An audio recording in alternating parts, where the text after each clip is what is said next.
नमस्कार मित्रों, शिक्षा साहित्य दर्पण में आपका स्वागत है। जैसा कि हमारा महात्मा गांधी के विषय में चल रहा था, आज उनका अंतिम लेक्चर है और इसे एक प्ले ग्रुप में करके एक साथ में मैं आपको दे दूंगा। तो दोस्तों, आज उनके शैक्षिक विचारों के विषय में पढ़ते हैं। शुरू करते हैं दोस्तों।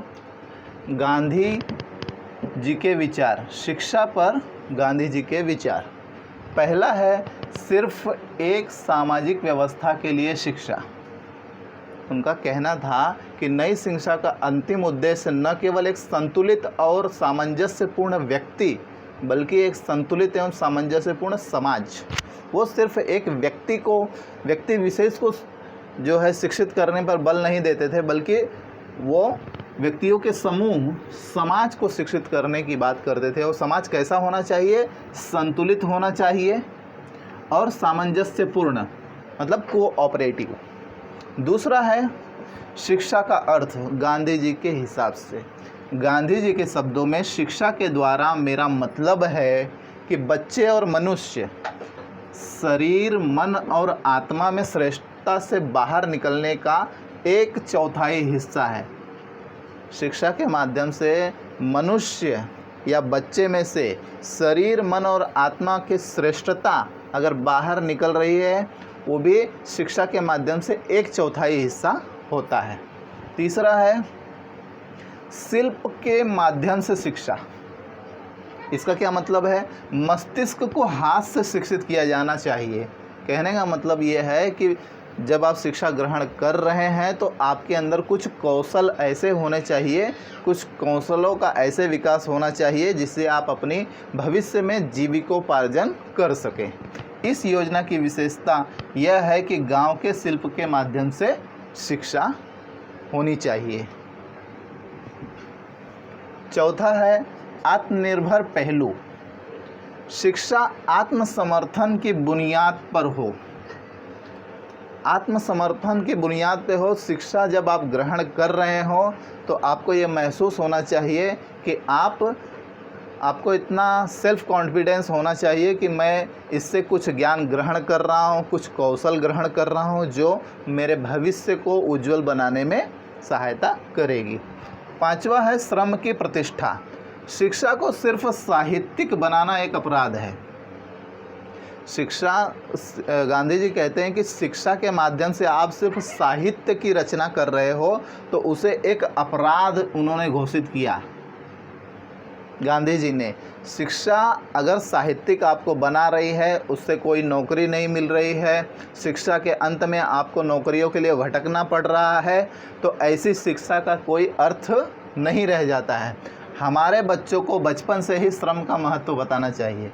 बचपन से ही श्रम की गरिमा का महिमा मंडन बालक के दिमाग में, मस्तिष्क में पहले से करना चाहिए कि बिना श्रम किए कुछ नहीं होगा। छठवा है, धार्मिक शिक्षा। हमेशा गांधी जी ने सत्य और अहिंसा को ही सब कुछ माना है, इसलिए इसमें भी उन्होंने बताया कि सत्य और अहिंसा से बड़ा कोई धर्म नहीं है गांधी जी के हिसाब से। सातवां है, आध्यात्मिक प्रशिक्षण।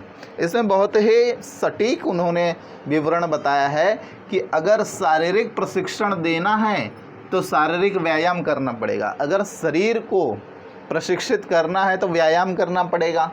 अगर बौद्धिक प्रशिक्षण चाहिए, दिमाग का प्रशिक्षण चाहिए, तो बौद्धिक अभ्यास करना पड़ेगा। लेकिन अगर आध्यात्मिक प्रशिक्षण करना है तो वो आत्मा के अभ्यास से होगा।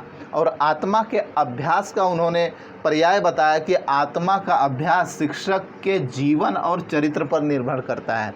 जैसा आपको गुरु मिलेगा, जैसा आपको शिक्षक मिलेगा, उसका जो है चेला, उसका जो है छात्र उसी तरीके से आचरण करेगा। इसलिए अगर आध्यात्मिक प्रशिक्षण करना है तो वो आत्मा के अभ्यास से होगा। और आत्मा का अभ्यास किस पर निर्भर करेगा? शिक्षक के जीवन और चरित्र पर।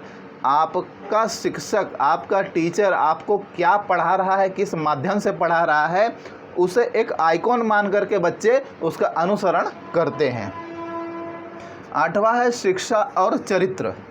सभी ज्ञान का, गांधी जी कहते थे कि आप कुछ भी ज्ञान ग्रहण करिए, उसका अंतिम लक्ष्य क्या होना चाहिए कि आपके चरित्र का निर्माण होना चाहिए, क्योंकि इसी चरित्र के निर्माण से पूरे राष्ट्र का निर्माण निर्भर करता है।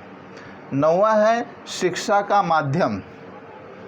आप सिर्फ और सिर्फ अपनी मातृभाषा में अपने विचार व्यक्त कर सकते हो, इसलिए गांधी जी ने कहा है कि प्राथमिक शिक्षा जो है मातृभाषा में होनी चाहिए, जो कि मातृभाषा स्वयं का एक प्रतिबिंब प्रस्तुत करती है। 10वां है पाठ्यचर्या और कताई। सॉरी दोस्तों, उस समय कताई और चरखा का ज़्यादा प्रचलन था, इसलिए उन्होंने बताया कि भविष्य के किसी भी पाठ्यक्रम में कताई अनिवार्य विषय होना चाहिए। जैसे हम खाना खाने के बिना नहीं रह सकते हैं, हमें आर्थिक स्वतंत्रता प्राप्त करनी चाहिए। और 11वां है दोस्तों स्वतंत्रता लेकिन अनुशासन के तहत। 12वां है सह शिक्षा, फिर महिला शिक्षा, पाठ्य पुस्तक और हस्तलेखन। तो दोस्तों आज हमने गांधी के विचार के विषय में पढ़ा। तो मिलते हैं दोस्तों अगले वीडियो में, तब तक के लिए नमस्कार, धन्यवाद।